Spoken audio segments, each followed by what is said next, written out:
Are one-arm pull-ups one of the best strength exercises for climbers, or are they simply a party trick?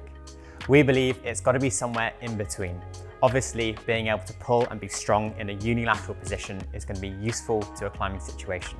But being able to do a one-arm pull-up, well, there's many very good climbers which still can't do this and they still perform very well. There's much more to it than just pulling strength. However, being able to do a one-arm pull-up is a great benchmark of strength for climbing, and the journey to be able to do a one-arm pull-up is going to provide an excellent foundation for your strength and conditioning for your climbing.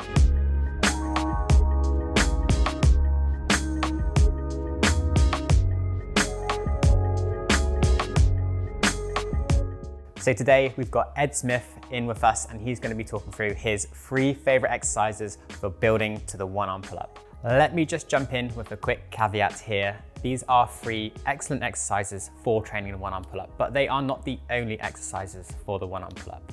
There are going to be other exercises people might want to add in the comments below, which they think were really effective. We might have things like negatives or assisted one-arm pull-ups, even potentially the bench press, because we know the pec muscle is going to be involved in that initial pull of the one-arm pull-up.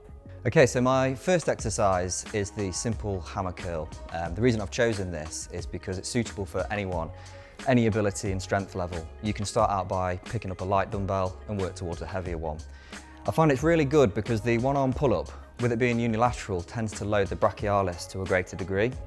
So it enables us to really focus on that and develop the conditioning and load tolerance of the muscles involved. So a hammer curl differs from a conventional bicep curl in the orientation of your palm or forearm. So rather than having the palm facing upwards in a supinated position like this, you'll have your forearm in a more neutral position, so grasping the dumbbell and bringing it up towards the chest. So if you're new to hammer curls, you might want to start with a rep range of maybe 8 to 12 reps and perform 3 to 4 sets of this exercise. If the focus is to develop maximal strength in this movement, then you may wish to reduce the number of reps that are completed within a set, aiming for 5 to 8 repetitions, and this is going to enable you to increase the amount of load that's lifted and maintain good form. So my second recommendation is the archer pull-up. So this differs from a conventional pull-up in that when you are pulling towards the bar, it's going to be asymmetrical or offset. So you're actually pulling your body towards one hand, and this means that a greater proportion of the load is taken through one shoulder or the lats or biceps. So it's a little bit more specific to the one-arm pulling motion and does enable you to get into that deep lock-off position. It's really simple exercise as well. You don't need a great deal of equipment, just a bar is suitable, and it's very easily scalable as well. So when you are comfortable at this exercise at body weight, you can simply apply more load by adding weight to a weight belt or harness. So if you struggle with the archer pull-up at body weight, do stick with the conventional pull-ups and add load progressively using a weight belt until this movement becomes more accessible. So in terms of rep ranges for this exercise, I would recommend 8 in total. That is alternating right to left 4 times. So my final exercise is the one-arm lock-off. Now we're getting really specific now in terms of the angles that are used and also the loads that are going to be placed through the shoulders when we perform a one-arm pull-up. But we are essentially isolating the exercise down to certain isometric positions. So typically we'd have the 90-degree lock-off and also the 120-degree lock-off.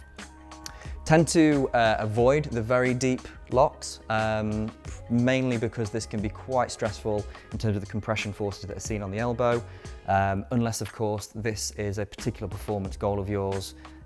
Let's say this is involved in a particular project. So we're utilising an isometric approach for this exercise before advancing to the full one-arm pull-up, simply because you are able to produce more force in an isometric position. So this becomes more accessible for individuals who are working towards being able to perform a full one-arm pull-up, but still able to progressively overload. So for this exercise, we'd be looking at performing 4 sets at each joint angle. So that's 4 sets at 90 degrees and 4 sets at 120 degrees. And you'd be aiming for a duration for the hang between 5 and 10 seconds before progressing the load. So because these are all strength-focused exercises, we want to be able to reproduce the intensity that's used in each set, and therefore longer rest periods might be required between 2 and 3 minutes. Make sure your climbing and skill-based work comes first and takes priority. However, if your schedule allows, it would be very beneficial to do these exercises on their own on a separate day so that you can really maintain the quality and high intensity of these strength exercises. If you enjoyed this video, please give it a like and subscribe for more content like this. We'll see you next time.